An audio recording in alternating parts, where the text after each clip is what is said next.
काल नगरपालिकांचे निकाल लागलेले आहेत. काय प्रतिक्रिया आहे? अपेक्षेप्रमाणेच आम्हाला यश मिळालं, पण काही ठिकाणी आम्ही जागा मिळवून सुद्धा नगराध्यक्षपदी विराजमान होऊ शकलो. अशी एक दोन ठिकाणी आमची या ठिकाणी गलफत झाली. आम्हाला अपेक्षा होती की आमचे 7 ते 8 नगराध्यक्ष होतील, पण 6 नगराध्यक्ष आमचे आले. आणि मला तरी असं वाटतं की महाराष्ट्रामध्ये जे जिल्ह्यांकडे आपण नजर मारली तर जळगाव जिल्ह्यामध्ये सगळ्यात जास्त नगराध्यक्ष शिवसेनेचे आलेले आहेत. दुसरीकडे धरणगावमध्ये मात्र तुम्हाला मोठा धक्का बसल्याचं पाहायला मिळत आहे. निश्चितपणाने धरणगावमध्ये एकूण 23 नगरसेवकांपैकी आमचे 15 नगरसेवक आले, पण आमचा नगराध्यक्ष येऊ शकला नाही. पण जळगाव मतदारसंघामध्ये नशिराबादमध्ये आमची सत्ता आली, तिथेसुद्धा शिवसेनेचे आणि भाजपचे नगरसेवक निवडून आलेले आहेत. आणि दोघीकडे नजर टाकली तर शिवसेनेचे जवळपास 20 नगरसेवक दोघं नगरपालिकांमध्ये निवडून आलेले आहेत.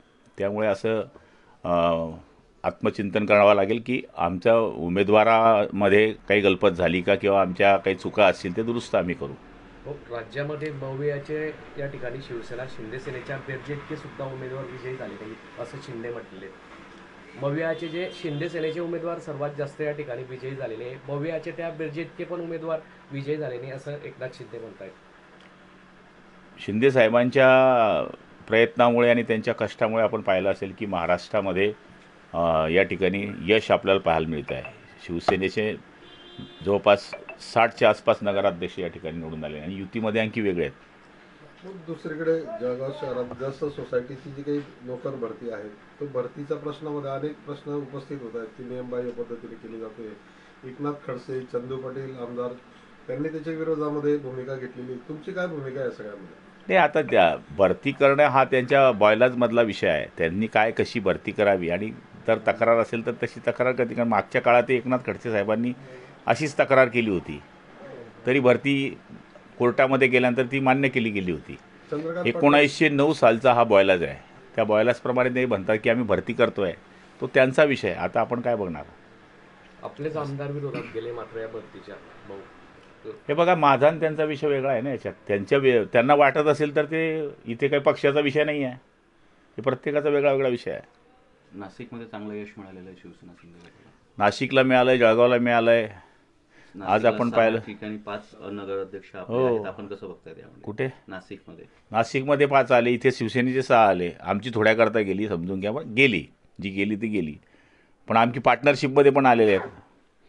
आज आपण बघत असाल तर नशिराबाद आमच्या पार्टनरशिपमधले आलेले नाही. म्हणजे जर सगळीकडे आपण धरणगाव शहरामध्ये 15 नगरसेवक येऊन आमचे 4 नगरसेवक फक्त 50 मताच्या अंतराने पडलेले. काही एक सीट तर 6 मतांनी पडली, एक 20ने, एक 40ने, एक 79ने अशा सीट पडलेत. त्यामुळे नगराध्यक्ष कदा क्रॉस वोटिंग झालेलं सरळ दिसतं आहे. पाहिलं तर नगरसेवक 15 23 पैकी आणि नगराध्यक्ष नाही. म्हणजे लोकांना क्रॉस वोटिंग केलेलं आहे. राज्यामध्ये निवडणुकीमध्ये भारतीय जनता पार्टी सर्वात मोठा पक्ष ठरलेला आहे, तर दुसरा या ठिकाणी शिवसेना शिंदे सेना ठरलेला आहे. तिथे आकडाच बोलतोय ना, ते आपण तुम्ही म्हटल्याल काय अर्थ नाही ना. मोठा भाऊ छोटा भाऊ, मोठा भाऊ छोटा भाऊ दिसतोय. दुसरीकडे जळगाव पालिकेचा युतीचा निर्णय झाला का तुमचा? नाही अजून. महापालिकेत नाही, आता बैठक होईल. भूमिका काय त्याच्यामध्ये तुमच्या? बैठक झाल्यानंतर निर्णायक जागा आम्हाला चांगल्या दिल्या, सन्मानाने दिल्या, एकमेकाच्या गोष्टी समजून घेतल्या, तर युती होईल. भुसावळमध्ये पण मंत्री सावकारे यांना धक्का बसलेला आहे, त्यांच्या पत्नीचा प्रभाव झालेला आहे. केंद्रीय मंत्र्याला सुद्धा धक्का बसला, पण गुलाबरावाचा धक्का मोठा आहे. आलं का लक्षामध्ये? आपण पाहिलं असेल की केंद्रीय मंत्र्यांच्या 2 मतदारसंघातल्या 3 सीट गेल्या. म्हणजे वरणगाव गेली, मुक्ताईनगर गेली, भुसावळ गेली. त्यामुळे त्यांना धक्का नाही. केंद्रीय मंत्र्यांचा धक्का छोटा असतो, कॅबिनेट मंत्री राज्याचा मोठा असतो. त्यामुळे सगळ्यांना धक्के बसले. आता अनिल भाईदास पाटील यांनाही धक्का नाही म्हणणार का आपण? गुलाबरावाचा धक्का मोठा आहे. असं का वाटतंय? तुम्हालाच वाटतं, ते मला नाही वाटत. तुमच्या चॅनलांना वाटतं की गुलाबरावांना धक्का दिला म्हणजे जास्त लोक बघता.